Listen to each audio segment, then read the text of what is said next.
Hong Kong Direct is your weekly racing roundup full of news, views, interviews, previews and special guests. And coming up on a packed show today, we catch up with the latest arrival here as far as the Hong Kong jockey ranks are concerned. That is Harry Bentley. And Harry being put through his paces in a strength and conditioning test as well. So stay tuned for that. Harry coming up shortly. And we're also looking ahead to the final Group 1 of the season as well. The Standard Chartered Champions and Chater Cup. Can Exultant defend his crown, or will it be Butterfield, recent winner of the Queen Mother Memorial Cup, or the Willie Won't-he surrounding Golden 60? Entered, but will he take his place? We'll find out a little bit later on. Very warm welcome to the show. I'm Andrew Jeune. Please say I'm joined by the studio guest, our content and specialist and racing rider here at the Hong Kong Jockey Club, Declan Schuster. Declan, the Group 1 aside, we've still got plenty of good racing towards the end of the season. Yeah, there's plenty to look forward to. A couple of handy Group 3s as well.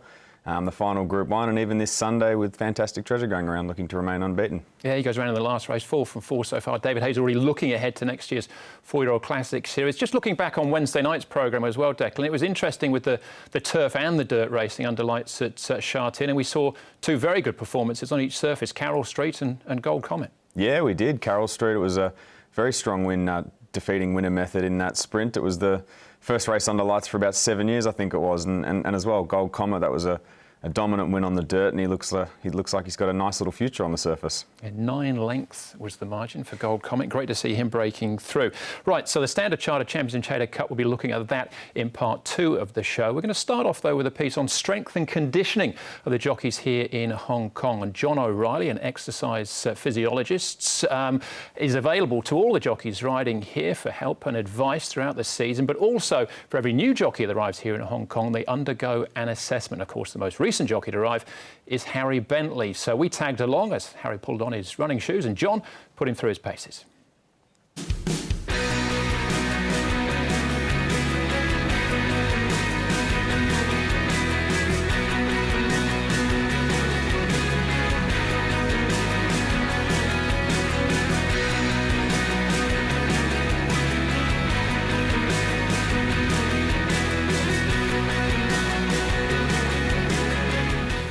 Well, I think with any sport, fitness plays a massive aspect into what we do and our performances, and I really think it's a matter of the work you put in.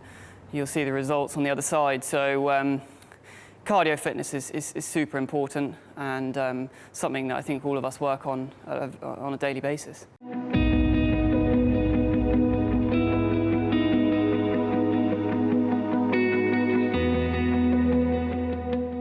The Jockey Club have recently asked me to provide a service to the jockeys in terms of providing them with some feedback based on how best they can manage their own nutrition, exercise, sleep, hydration, and other areas in terms of general lifestyle to improve their overall level of health and wellness.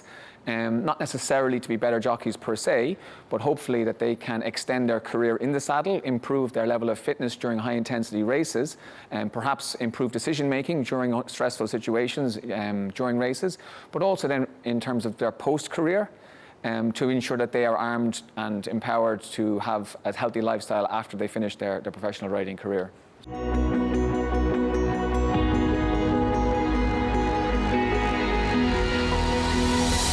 Well, even though it is only a couple of minutes, you really do need cardio in your arsenal, as well as explosive strength. I think it really is a combination of endurance and a bit of strength thrown in there. Even though we are small-framed people, it is important to have good amount of core and upper body strength in order to manage the horses that we're trying to control. So, you know, they are strong animals, and you need to have that aspect as well.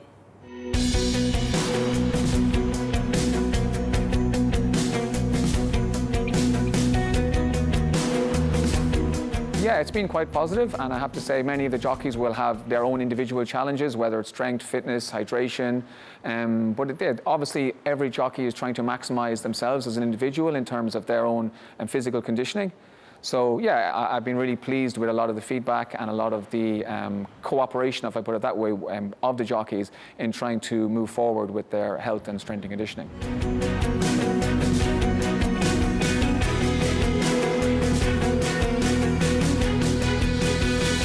got jockeying some of the best from around the world based here. How do the Hong Kong jockeys measure up with their counterparts from other jurisdictions? Yeah, well, very favourably, in fact. And over the years, there has been more and more research done on the strength and conditioning, the fitness test of jockeys from various jurisdictions. And over the past 5 or 10 years, I have travelled with Jockey Club staff to these international conferences where we come together and share our research and discuss maybe areas that are ongoing in different places.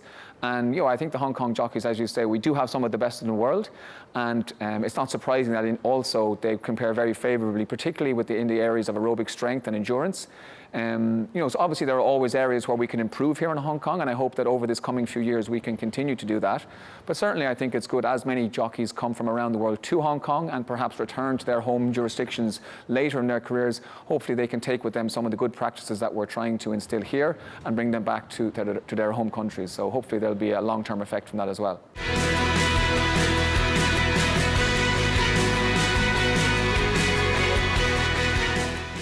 For sure, jockeys' resources are becoming better and better all the time with whether that be dietitians or personal trainers.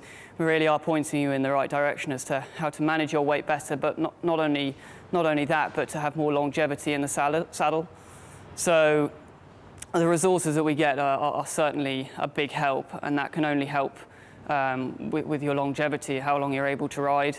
And it's something I want to keep at for many years to come. So I want to be able to put in the work now so that I can carry on going. And just looking at the fitness test itself, that running drill towards the end there, those turns look pretty quick. Yeah, I'm definitely not known to be the best runner, that's for sure. I'm no sprinter, I'm a bit more of a stayer. Yeah, as I said, running's not really my best thing, so it was tough. Well, he might not be a sprinter, but he's had a pretty fast start to his career here in Hong Kong. Declan, with a couple of winners already. Harry's already made an impact. Yeah, well, I've definitely got something in common there. We're both not runners, but yeah, he's doing very well so far. We all know it's a hard place to crack, but 2 wins so far, a nice Class 3 and a win at Sha Tin and Happy Valley. He's doing well. It's just, as Hong Kong is, it's persistence and connections, and if you make the right connections with trainers and you remain consistent, the luck will go your way. Did you have to do one of those tests as well when you first arrived? Well, if I did, I don't think I'd be here, so I'm very glad I didn't, that's for sure. Well, there you go. And I shortchanged John as well. It's Dr. John O'Reilly, not just John, Dr. John O'Reilly. But really interesting to see the behind-the-scenes stuff that goes on. And again, the doctor works with them right throughout the season. Need any more advice on exercise, diet, whatever it might be, he's there for them as well. Looking ahead to this weekend for Harry, he's nearly got a full book, 9 rides. I think the first event, Class 5 on the all-weather rides, Athena there. But, I mean, solid sort of chances here, Declan. I thought VIGOR, Champ and Fireball, both recent winners at Happy Valley, but not completely out of it. No, not at all. VIGOR Champ won well 2 starts ago. He won by about 2 lengths, I think it was. So he looks like he's in form. And as well, another one down the board there, E-Star. It's a difficult race, that last one, but he always bobs up in contests like these. So wouldn't be surprised to see him run well as well. Yeah, and I thought Off the Reel as well might be one that could possibly improve, just lightly raced. CZARSON, conditions he's more of a dirt horse, I think, a natural storm, looking for probably a little bit further than the trip that he gets on the weekend. But those are Harry's rides for Sunday, with about, what are we into, meeting number 72 of the season of the 88 with 2 winners under his belt already. He is going well. All right, so we've got plenty more to come in part 2 of the show. We've got the trial file looking at some of the leading players heading into these group races over the next few weekends. And we'll be looking at the final Group 1 of the season. That's the Standard Chartered Champions and Chater Cup.